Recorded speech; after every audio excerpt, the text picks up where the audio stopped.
आप सबको डॉक्टर रजनी रमन झा, सह आचार्य संस्कृत विभाग, राजकीय महारानी सुदर्शन कन्या महाविद्यालय बीकानेर का नमस्कार स्वीकार हो। हमने मनुस्मृति में 81 कारिकाओं का अभी तक पारायण कर लिया है और अब हम इससे आगे चलते हैं। कहते हैं कि पहले तो यह कह दिया कि ये गायत्री का मुख है, गायत्री मुख है वेदों का, ऐसा कह दिया। अब आगे कहते हैं यो धीते हन्य हन्येताम स्त्रीणि वर्षाण्यतंदितः स ब्रह्म परम अभ्येति वायुभूत खमूर्तिमान। कहते हैं कि यह अतंद्रिता अहनि अहनि एतान त्रीणि वर्षाणि अधीते, जो अतंद्रित, बिना लापरवाही के, बिना आलस्य के प्रतिदिन गायत्री का जप करता है, त्रीण वर्षाणि अधीते सह वायुभूत, वह मरकर वायु रूप होता है, और खमूर्तिमान, आकाश जैसा होकर, आकाश जैसा होकर परम ब्रह्म अभ्यति, पर ब्रह्म को प्राप्त होता है। पहली बात क्या कही कि जो इस गायत्री का प्रतिदिन पाठ करता है, एतानि त्रीणि वर्षाणि अधीते, 3 वर्ष तक इसका जाप करता है, अध्ययन करता है, तो वह क्या होता है, वायुभूत, वो वायु के समान हो जाता है, मतलब वो कहीं भी जा सकता है, और खमूर्तिमान, आकाश रूप होता है, और परम ब्रह्म को प्राप्त होता है। यानी अब यह तो अनुभूति की चीज है, कोई करता हो तो वो देखे तो समझे अपने आप को। लेकिन हमारा जो योग शास्त्र है वह यह मानता है कि मनुष्य कहीं भी जा सकता है, विचरण कर सकता है वायु के समान, और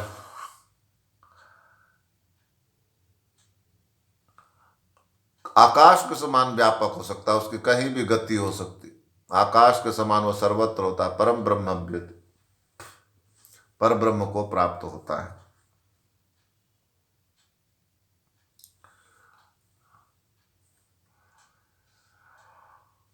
आकाश के समान है।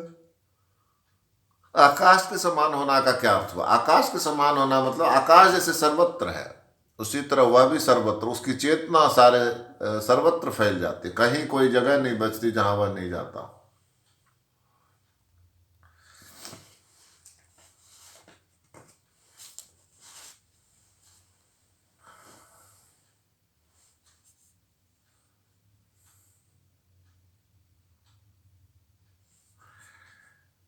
अब आगे कहते हैं एकाक्षरम परम ब्रह्म प्राणायाम परम तपः सावित्र्यास्तु परम नास्ति मौनात् सत्यम विशिष्यते। एकाक्षरम परम ब्रह्म, जो एकाक्षर है, ओंकार, ओम, 3 प्रकार से ओम का उच्चारण करने के लिए कहा जाता है। पहले तो कहा जाता है ओ को खूब लंबा खींचिए, ओ,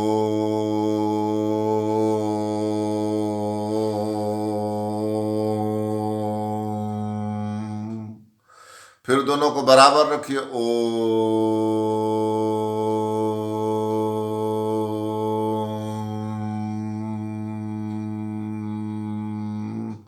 फिर ओ को छोटा करिए और म को बढ़ा दीजिए, ओ।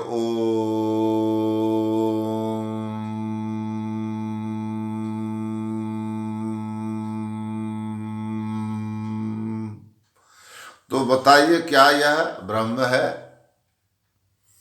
यह ब्रह्म नहीं है। यह एक ब्रह्म को पाने के लिए एक विशेष परिस्थिति का निर्माण किया जा रहा है कि आपका मन एकाग्र हो। ओम में 3 अलग अलग लंबाई स्वरों का दिखाकर ये चाह रहे हैं कि उन स्वरों पर, उन, जैसे ओम में ओ बड़ा है और म छोटा है, फिर ओ और म बराबर है, फिर ओ छोटा और म बड़ा है, ऐसा आप कर पाए लगातार तो आपका मन नियंत्रण में होगा, ऐसा मानते हैं। और जब मन नियंत्रण में होगा तो धीरे धीरे ओम का बड़ा छोटा होना स्वतः समाप्त हो जाएगा। एक निरंतर ध्वनि आपके अंदर चलने लगी होगी, ओंकार ध्वनि, ओम के। क्यों?